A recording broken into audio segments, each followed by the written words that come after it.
saw to it that they brought people that they had captured as slaves to South Africa and exploited them in our country.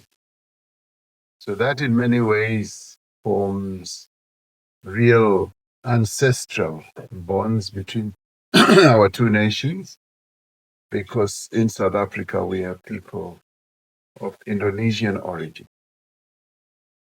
We also went to Vietnam, where we were able to reconnect too with that country. That country, as it was involved in struggle, were also of a great assistance to South Africa. They supported our struggle, and that in many ways brings about an affinity between the Vietnamese and South African. And being here in Malaysia is like homecoming as well, because a number of people from here were also taken to South Africa as slaves. And they formed a rather large community, particularly in the Western Cape, where they were kept as slaves and exploited. And through exhibiting their values, their very good principles of equality, and their religion, Islam, they were able to have a long-lasting impact on the people of South Africa. And many of them, as they struggled against injustice, oppression, joined hands with the people of South Africa, and together we struggled against oppression, against slavery, against colonialism, and against apartheid. And many of the people from this part of the world played an important role in our struggle in South Africa for freedom and democracy. So our trip here has been both an emotional trip, a reconnection process for the people of this part of the world, because we have so much in common with them, much as they are thousands of kilometers away from South Africa. So it was a kind of homecoming for us. But we also came to these countries to diversify our market. Faced with the challenges that many countries are now faced with, of tariff impositions, we thought it wise to start spreading our trade ties with a number of countries. And these three countries we've had economic and trade dealings with. But our mission in coming this time was to broaden those ties, to deepen those ties, and to revive old relationships at an investment level, business level, and a trade level. And we do believe that we've been hugely successful.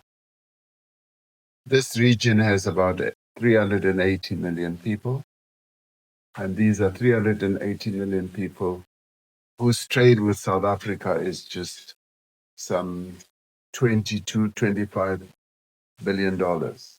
It needs to be much higher than that. And we all in the three countries agreed that we need to increase trade and we need to increase investments into each other's countries. And that is the main determination that we now go home with. And we as South Africans will also focus on the regulatory framework to remove the various barriers. And all three countries expressed the view to have a free trade agreement with South Africa, which we are going to be working on very closely. What will we add in terms of adding value to these countries? We've got many exports. We already export products like coal to some of these countries. We already export fruit. We already export a number of agricultural products. And they export technology to us. They export a number of finished goods. And we want to broaden that. We want to make sure that we export more and more to them, and they export more and more to us. So this has been a very good trip for us. It's been based on trade and investment, but it has also been reviving historical ties, because through that we are able to strengthen the bilateral relations between our two countries, all these countries with us, but more importantly with us and the region. South Africa is the most industrialized country on the African continent, and therefore a gateway into the African continent.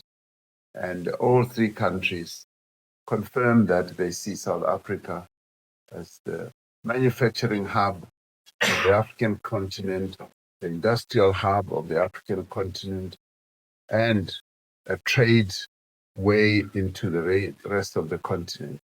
So that we are pleased with, because through the African Continental Free Trade Area, we are able to cooperate with all our other sister countries on the continent, which is a market of 1.4 billion people. So in the end, we have great complementarities. We do not compete with any of the three countries that we visited. In fact, we found that we complement one another in many, many areas. So it's been a good tour to these three countries. And as we depart with warm hearts, having been well received, having had deep and enduring talks with the heads of state and government in the three countries. We've also been honored by being invited to ASEAN to participate. We were the guests of the chairperson, Premier Anwar, together with Brazil. We were given an opportunity to address the ASEAN summit, which we welcomed. We were able to address them about our forthcoming G20 leaders meeting in Johannesburg in November. And for that, we have invited those three countries that we visited. We've invited Indonesia, we've invited Vietnam, we've invited Malaysia as well. And so the heads of state and government of the three countries will participate with us as South Africa leads the G20 process, where we are going to be addressing a number of critical issues. As you may well know, we have dubbed the theme of the G20 in South Africa as having to address challenging issues in the world that have to do with equality, solidarity, and sustainability.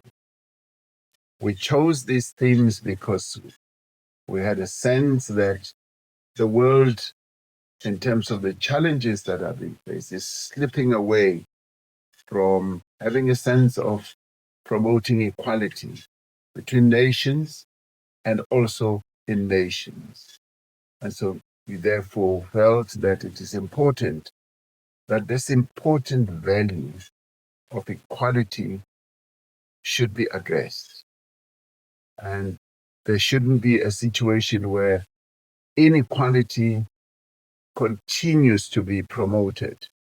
And to this end, we even asked Professor Joseph Stiglitz, a Nobel laureate, to do a study on inequality in the world and present a report at the G20 summit.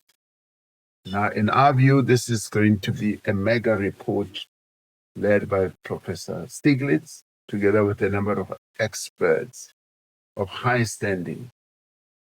We felt that we needed to look at the issue of inequality and the impact that it had. And we do so as South Africa advised, because our struggle was against inequality. We struggled to have equality treatment of all the people of South Africa. So we decided that we should make this a key theme so the world wakes up and looks at the incidence of inequality. From a historical point of view, we continue to struggle with inequality in South Africa, and an inequality that was given rise to or birthed in South Africa during colonialism and during apartheid, when people were driven into poverty, when they were dispossessed, when their land was taken away and their assets were stripped from them. So for us, it's been important, therefore, to address the issue of inequality. The other important theme that we have put on the agenda of the world is the issue of solidarity. This is an important value that we believe that the world must now deal with. Solidarity also has to deal with inclusivity. It does not deal with exclusion. We do this also from our own history, where the powerful excluded everyone else and where there was no solidarity. And we now say that there should be solidarity. The powerful must support the weak. The rich must support the poor. The healthy must support the unhealthy people. And we need to act in solidarity. And we saw this in full play in our own history when the world pledged solidarity with South Africa as we fought against the evil system of apartheid. And we believe that at a political level, it is also important that we should be able to support those who are suffering, those who are going through challenges. And this is clearly exhibited through our support for the people of Gaza. And that for us is solidarity. And we believe that there needs to be a sense of solidarity where the peoples of the world help one another to achieve humanity and equality. The other important theme that we came up with was sustainability.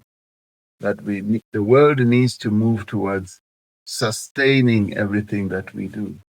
Economic growth must be sustainable. Dealing with climate change must be sustainable. And that is precisely what we have put forward to the world as the key themes. Now, there are those who are opposed to this. They are opposed to diversity, they are opposed to inclusion, and they are opposed to equity. And we believe that three themes that we've put on the table of the world are key and important, as they will be able to lead to the development of the peoples of the world in many, many ways. We've identified a number of priorities for the G20. And there are 4 priorities that we singled out, which we were also able to address to the leaders here in ASEAN. The first one has to do with how we should get the world to come up with solutions of addressing the issue of recovery from climate change damage. Many countries, and some of them who are not even responsible for the climate damage that has taken place, continue to bear the brunt of climate damage, as in floods, as in droughts, as in fires, and other forms of devastation. And some of these repeat themselves year after year. We have two regions in our country where every year, more or less the same time of the year, around this time in January, the floods damage infrastructure that destroy people's homes on an annual basis. So what we seek to do is to rebuild. We rebuild the infrastructure, people's home. The following year, exactly the same thing happens in the same area. And we felt that we need to address this. I was talking to the Prime Minister of Canada last night. And when I informed him about this, he said, yes, they also have fires on a repeated basis, year in and year out, in the same areas. And of course, South Africa has developed an expertise on dealing with fire. We often send people to Canada to go and help them with their fires. We felt that it's important for the world to address the issue of financing recovery and come up with innovative solutions, be it insurance, be it soft funding, concessional funding that can be put on the table by either your development finance institutions, the multilateral institutions, so as to help poor countries to address the issue of recovery from climate change damage. The first time it's been addressed, but as South Africa, because we have experienced it, we felt it's important that it should be put on the world agenda. The second one is just about financing climate change and how we would like those countries that have contributed much to climate change to live up to their commitments, particularly now that we're going to COP30. We've made commitments and we would like the climate financing to be upscaled in a much more exponential manner so that those countries that are most affected are able to access climate finance, particularly those countries that are now moving towards a just energy transition. As they transit from fossil fuel generation and go into renewables, they should transit in a way that they do not leave their people behind. The third area has to do with financial sustainability, particularly for countries that are heavily laden with debt. And that we should address the issue of debt, the cost of debt. Many countries in the global south are paying far much more than countries in the global north for their debt. Debt for countries in the north is much cheaper than debt cost for countries in the global south.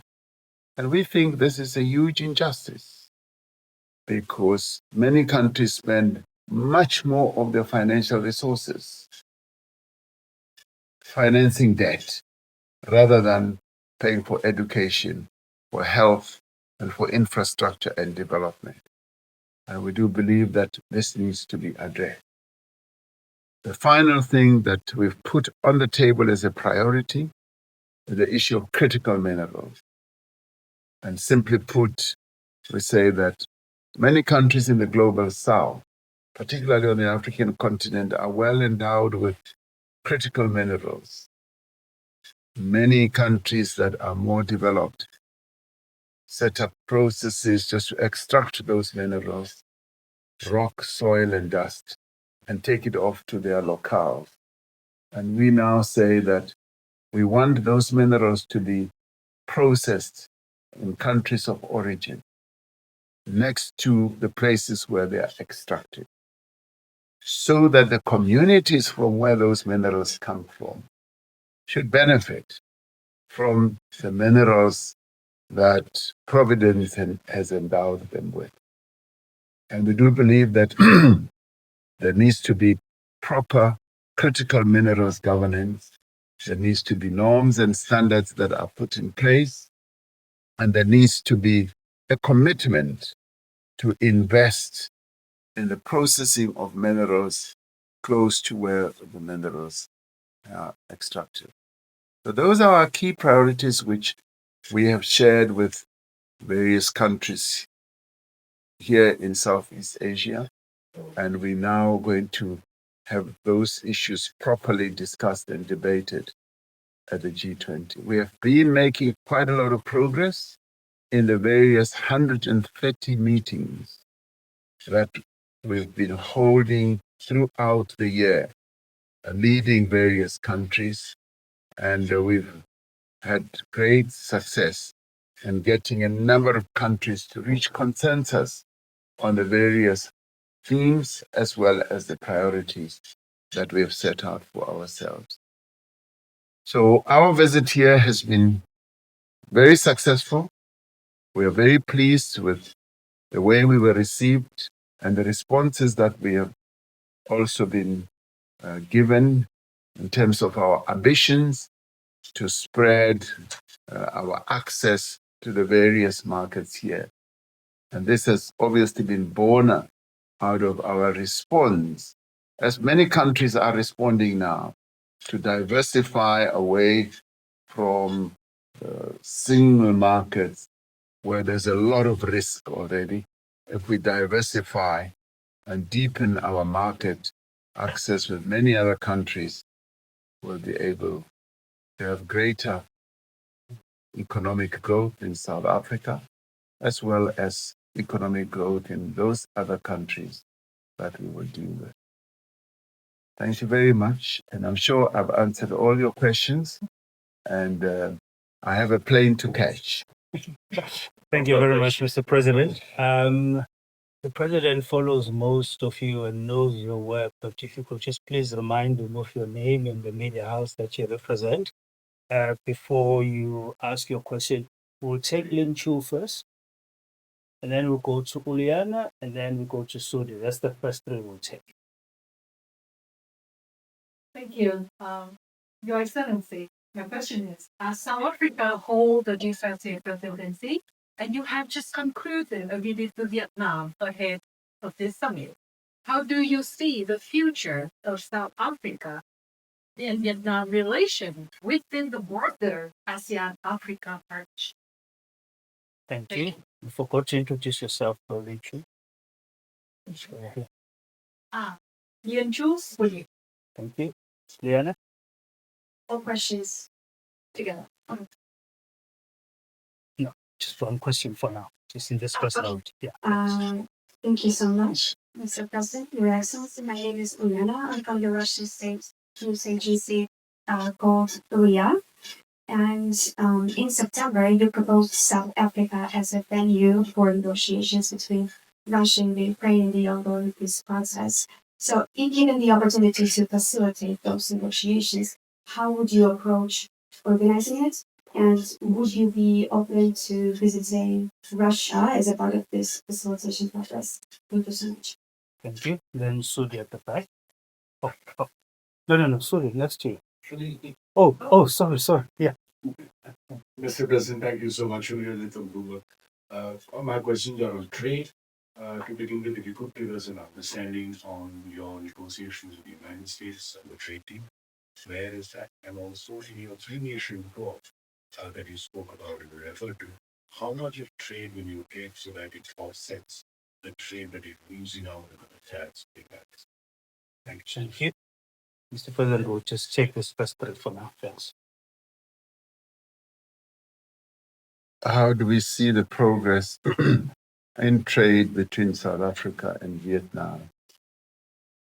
Vietnam is one of those countries where we don't compete on many areas, and where we found that there's great complementarity between us, and we were able to express that quite repeatedly, even as we looked at the trade products that we exchange or trade in together.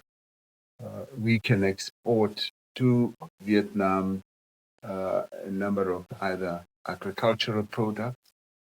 We can export to Vietnam a number of manufactured products.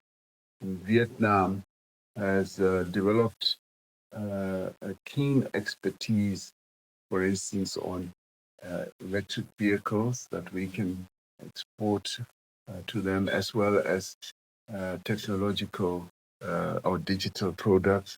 So there is great complementarity, and we want to uh, deepen that level of trade. At the moment, it is at a low level, and so we see that developing quite exponentially. And this is so because the commitment at government level for both of us is quite important and deep, and therefore we see growth in this area. We found that, particularly in this part of the world, when at government level there is good agreement at the bilateral level, the business community then follows. It then follows and pursues investments in each other's countries. So we look forward to that. With Uliana on the issue of the facilitation of Russian and Ukraine talks, you may recall that South Africa participated in the African peace mission to Russia and to Ukraine. And that gave us, as African countries, the ability to talk to both sides. And that gave South Africa, a deeper ability to talk to both President Zelensky and President Putin. I have continued to be in conversation with both of them. And as they themselves have been involved in various discussions, I've had the honor of being briefed. And I've also been able to call on both of them to rather settle their conflict through peaceful negotiation.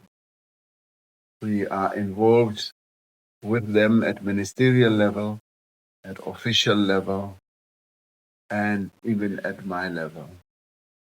And I have said that South Africa would be willing to facilitate peace negotiations between the two of them. We are a country that has been able to engage with both of them on an honest basis, independent basis, and that has stood us in good stead because others have not even wanted to talk to either one of them. And we are one of the few countries that continue to engage with them openly and honestly. And so therefore, we do believe that we are well placed to be able to facilitate. And I have even said that we are also quite open to being the venue where those negotiations can also take place.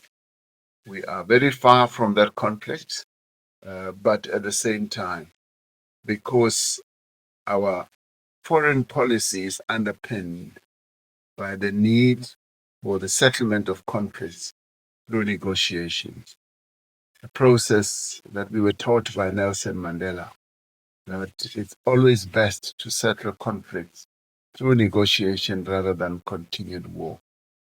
So we remain hopeful that the conflict in that country can be resolved, and if both parties are able to commit to a negotiation process. Oh, yes, but we have visited Russia. We have visited Ukraine. We will be prepared to go once again to Russia to meet President Putin. We'll be prepared to go to Ukraine to meet with President Zelensky.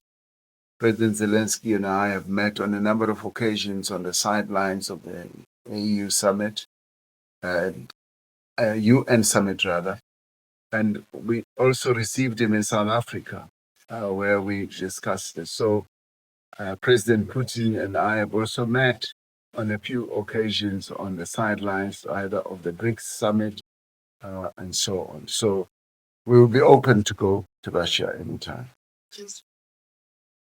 The question from our colleague from Bloomberg about where our negotiations with the US are.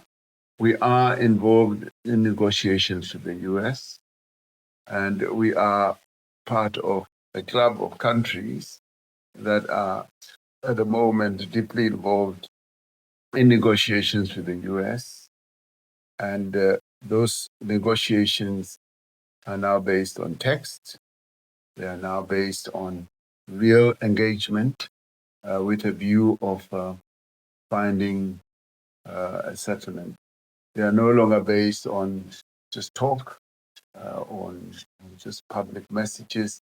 Our officials are now involved in crunching the numbers, looking at the issues closely, and we do hope that settlement will be reached soon. We are in a hurry to reach that settlement. I didn't hear your last question. How much something?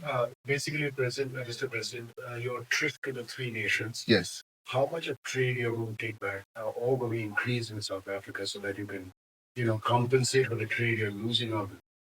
Oh, yes.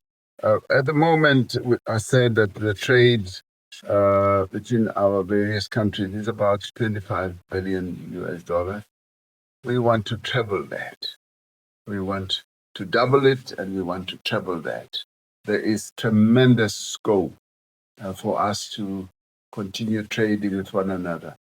What is pleasing, so you know, so that it does not remain a state secret, what is pleasing is that the various leaders from this region will be traveling to South Africa with their business delegation. And some of them will be holding forums, business forums. It is hot. Why don't we switch on the air conditioning? I know I don't like air conditioning, but now the questions are making me sweat.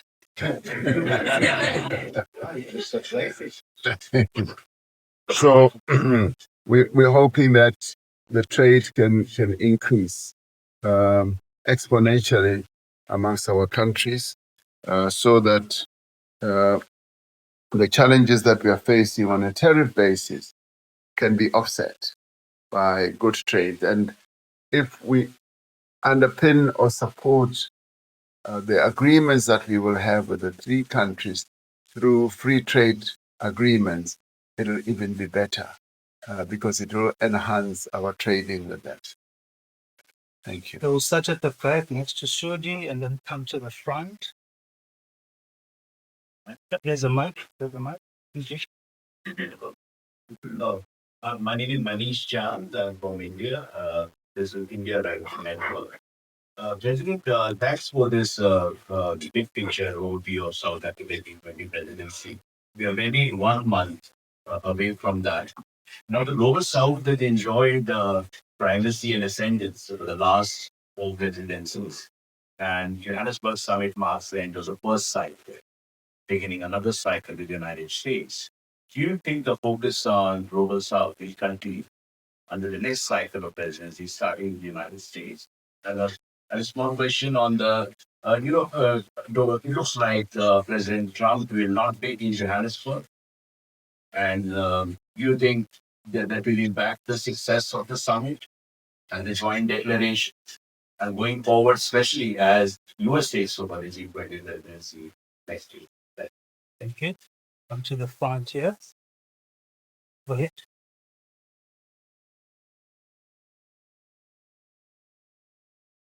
Asia, Session in Japan. Thank you, President. My first question was a similar came about President Trump. But the second question is, apart from three countries, Indonesia, Vietnam, and Malaysia, which country I want to invite more? How about Ukraine? Thank you. One last question. Okay. Yes. Okay.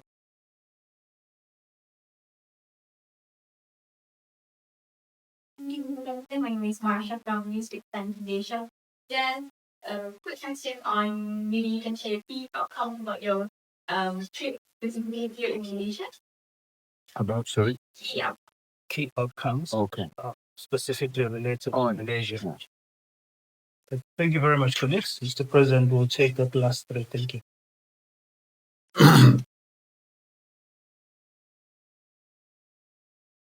Oh yes, the cycle of the resurgence of the global south in the G20 process, but more also globally. I do believe that the presidency of these three global south countries, Indonesia, Brazil, India, and now the fourth one, South Africa, has really enhanced the stature, the standing, not only of those countries, but the global south. Because through their leadership and presidency of the G20, these four countries have focused on the key development issues and issues of the new era that needs to be addressed. And these are all countries that have emerged from years of colonialism and that have been developing their economies, improving their people's lives. And so therefore they have, through their presidency, put on the global agenda key development issues. And I do believe that going forward, it is going to be near impossible to see a reversal of the key issues that have been put on the global agenda by the four countries that have had the opportunity to be presidents of the G20. And what have some of those issues have been? The issue of climate change, and most of those countries have contributed least to climate change damage. And they are pushing ahead about climate change financing.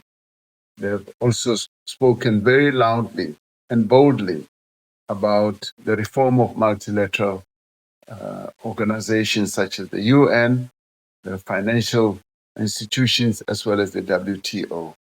And the messages that they have collectively been putting forward through the various declarations, including chairman's statement, have been powerful messages. They've been impactful messages. And those messages have been having an impact. And the mindset in a number of those countries that were hitherto opposed, even to countenance the issue of the reform of multilateral organizations, has been changing. So going forward, I see the impact that the four countries in the global south that have led the G20 process is going to be long lasting, and it's not going to be easily reversed. So Indonesia's presidency was impactful. India's presidency was impactful. Brazil's as well. And I do believe that South Africa's will also be impactful, even as we hand over the chairship to the global north now. Now, yes, it has been said that President Trump will not be there. I don't know completely.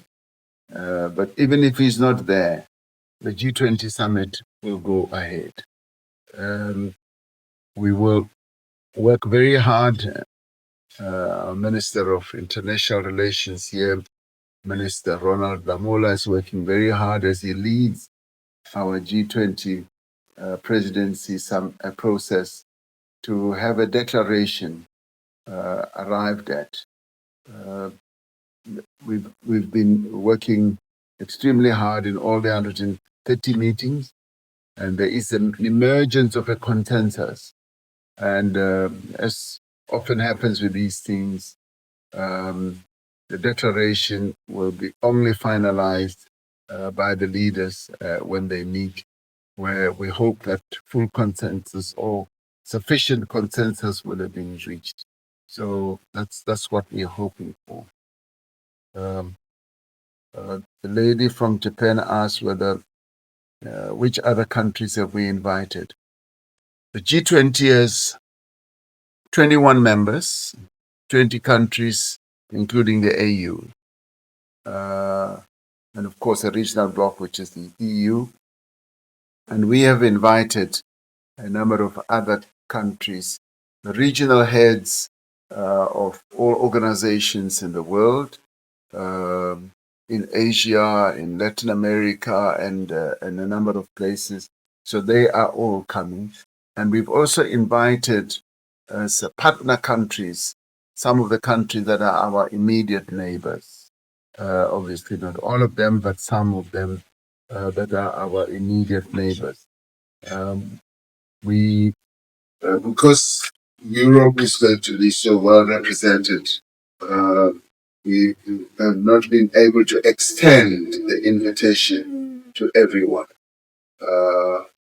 to come to the summit. And so, even those that you may well have wanted to come may not be able to come. And there are many other countries that would have wanted to come. So the space and opportunity to talk is quite limited. So we're going to have some 60 heads of countries as well as heads of international organizations, which is quite a big number. Masha asked what are the key outcomes of our engagement with Malaysia. Yes, our key outcome is the rekindling of the relationship between Malaysia and South Africa. Over the years, it has tapered down. So our visit here has rebooted that relationship, and it has put South Africa on the Malaysian business, trade, and economic map once again. And in our own country, we have now put Malaysia on our own economic and trade map once again. So that is a powerful outcome as far as I'm concerned. The Prime Minister will be coming with a 70 business people delegation to South Africa, and he'll have a forum on the sidelines of the G20. And that to us is an important signal, particularly in the way that Malaysia works. When the political leadership gives leadership in a particular direction, the business leadership follows. And we are rather pleased with that. We've also invited Prime Minister Anwar to come to South Africa on an official visit next year. And we expect that the contacts that will now be made during this visit will then lead to contracts between business people.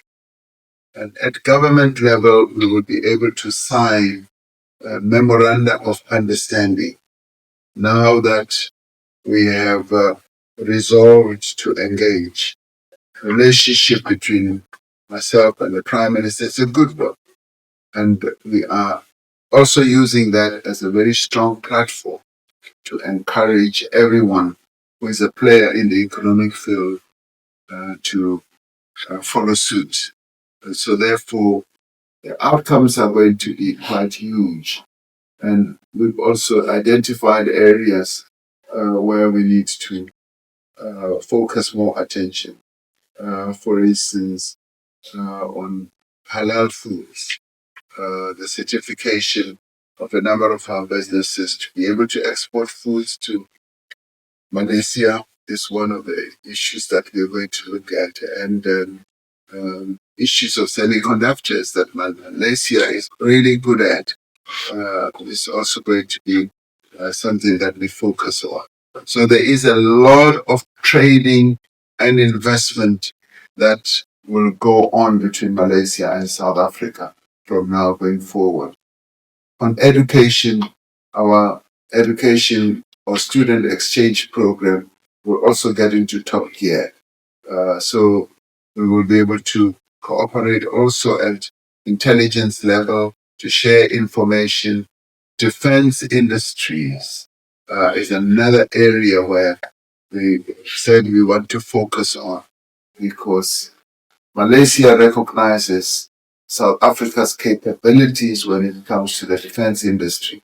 So we are going to make a great deal of headway when it comes to that. So for that reason, it's been a really good and potentially a profitable visit to Malaysia for us. Thank you. Thank you very much, Mr. President. Colleagues, this brings us to the end of this media engagement. Just to say that on Tuesday, the 4th of November, the President will receive the Indonesia report that he has commissioned Professor Stiglitz to conduct. So please look out for that report as well as our media releases. Thank you very much.